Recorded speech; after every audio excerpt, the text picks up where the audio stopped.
Hello friends, எல்லோரும் எப்படி இருக்கீங்க? இது லாஸ்ட் வீக் அம்மா வீட்டில் இருக்கும்போது எடுத்த வீடியோ தான். லீவுக்காக பசங்களை கூட்டிக்கிட்டு 1 வீக் இருந்துட்டு வரலாம் அப்படின்னு சொல்லிட்டு அம்மா வீட்டுக்கு போயிருந்தேன். இன்னமும் பசங்களுக்கு லீவ் முடியலை. ஸோ அதனால் அம்மா வீட்டில் 1 வீக் இருந்துட்டு வரலாம் அப்படின்னு சொல்லி தான் போயிருந்தேன். நானும் பசங்களும் போயிருக்கோம். தங்கச்சியும் குட்டி பையனை கூட்டிகிட்டு வந்திருந்தா எங்கள் கூட இருக்கிறதுக்காக. இந்த ஊர் அம்மாவோட நேட்டிவ். இப்போ கரண்ட்டாக அம்மாவும் அப்பாவும் அங்கே தான் இருக்காங்க. அம்மா இங்கே ஒர்க் பண்ணுறாங்க. என்ன வேலை செய்கிறாங்க அப்படின்னு பார்த்தீங்கன்னா, இங்கே ஒரு ஏஜ்டு பர்சனுக்கு சமையல் செஞ்சு கொடுத்துட்டு இருக்காங்க. அதனால் இப்போ கரண்ட்டாக இங்கே தான் தங்கியிருக்காங்க.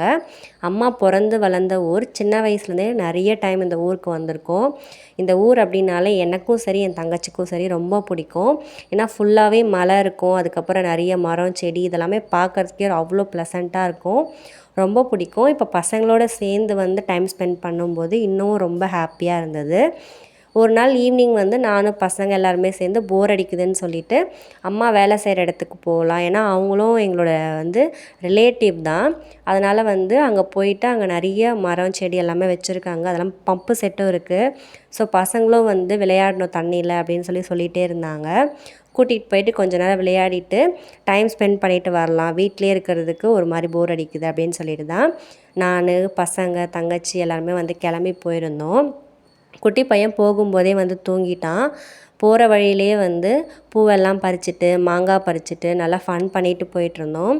ரொம்ப நாள் கழித்து இந்த மாதிரி தங்கச்சி கூட குட்டி பசங்க கூடலாம் இருந்தது நிஜமாகவே ரொம்ப ஹாப்பியாக இருந்தது. ரொம்ப நாள் ஆன மாதிரி இருந்தது இந்த மாதிரி டைம் ஸ்பெண்ட் பண்ணி.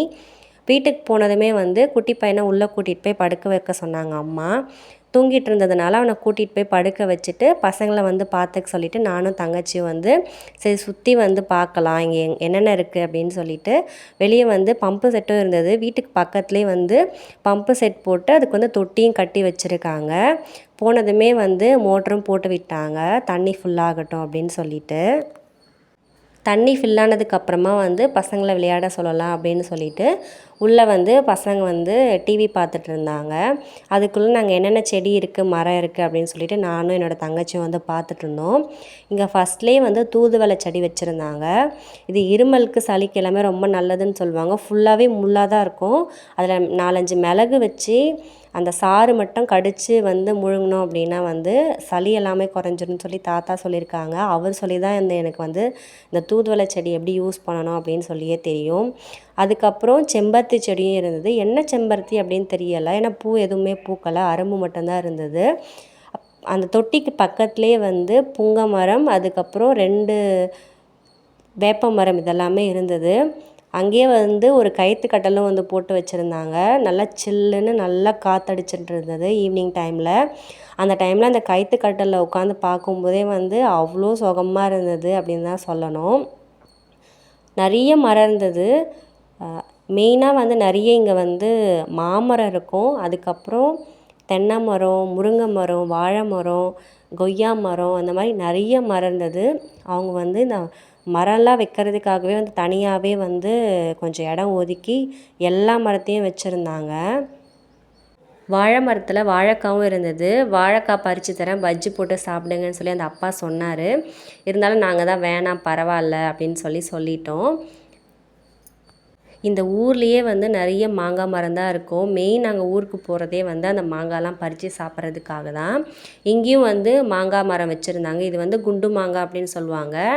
புளிக்கும் அப்படின்னு சொல்லி அம்மா சொல்லியிருந்தாங்க. அதெல்லாம் கொஞ்சமாக பறிச்சுட்டு அந்த தோட்டம் ஃபுல்லாக சுற்றி பார்த்துட்டு இருந்தோம். இந்த மோட்டரில் தண்ணி ஃபுல்லானதுமே தொட்டி ஃபுல்லாகிட்டு அதுக்கப்புறம் மரத்துக்கு எல்லாம் போகிற மாதிரி வழி பண்ணி வச்சுருந்தாங்க. தானாகவே தொட்டி ஃபுல்லானதும் மரத்துக்கு எல்லாமே போக ஆரம்பிச்சிருது. தொட்டி ரொம்பினதுமே பசங்க விளையாடுறதுக்கு வந்துட்டாங்க. ஃபஸ்ட்டு குட்டி பாப்பா தான் இறங்குறதுக்கு கொஞ்சம் பயந்தா. ஆனால் இறங்குனதுக்கப்புறம் ஜாலி ஆகிட்டா. 2 பேரும் சேர்ந்து நல்லா ஜாலியாக விளையாடிட்டு இருந்தாங்க. என்னையும் இறங்குன்னு சொல்லிட்டு இருந்தாங்க. நானும் கொஞ்சம் நேரம் அவங்க கூட இறங்கி நல்லா ஜாலியாக விளையாடிட்டு அதுக்கப்புறம் ரெடி ஆகிட்டு டீ குடிக்க போயாச்சு. அம்மா நாங்கள் இதெல்லாமே சுற்றி பார்த்துட்டு வர்றதுக்குள்ளே எங்களுக்கு டீ போட்டு கொடுத்தாங்க.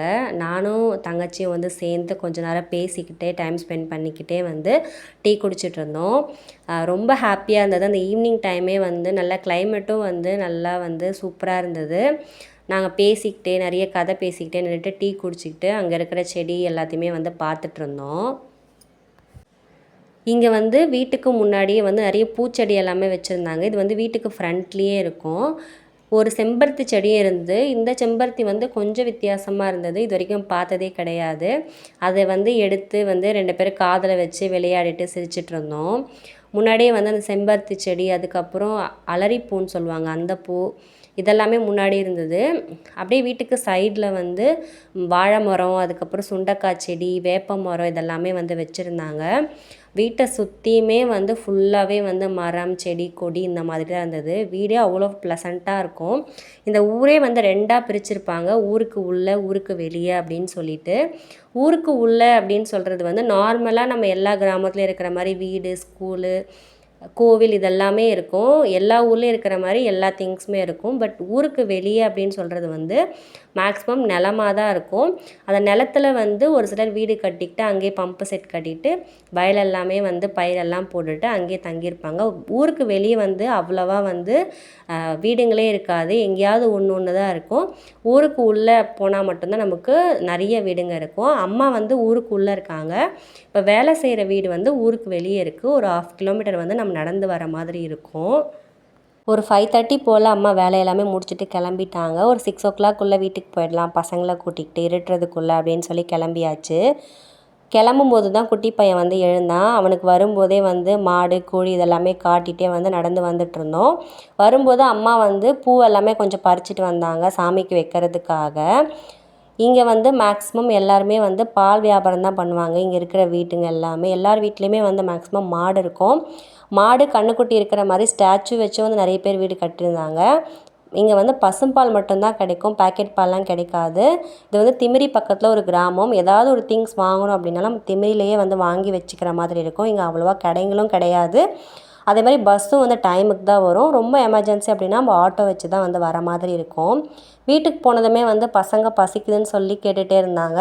ஸோ அவங்களுக்காக வந்து மேகி செஞ்சு கொடுத்தேன். அப்பா ஆல்ரெடி வந்து பசங்களுக்காக வாங்கிட்டு வந்து வச்சுருந்தாங்க.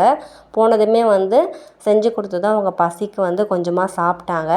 ஏன்னா வந்து டின்னர் செய்கிற வரைக்கும் வந்து பசி எடுக்கும் இல்லையா பசங்களுக்கு, அதனால். ஈவினிங் அப்பாவுக்கு வேலை விட்டுட்டு வரும்போதே வந்து உருளைக்கிழங்கு பஜ்ஜி வந்து வாங்கிட்டு வந்திருந்தாங்க. எல்லோரும் பஜ்ஜியும் வந்து டீயும் வந்து குடித்தோம் ஒரு 7 போல்.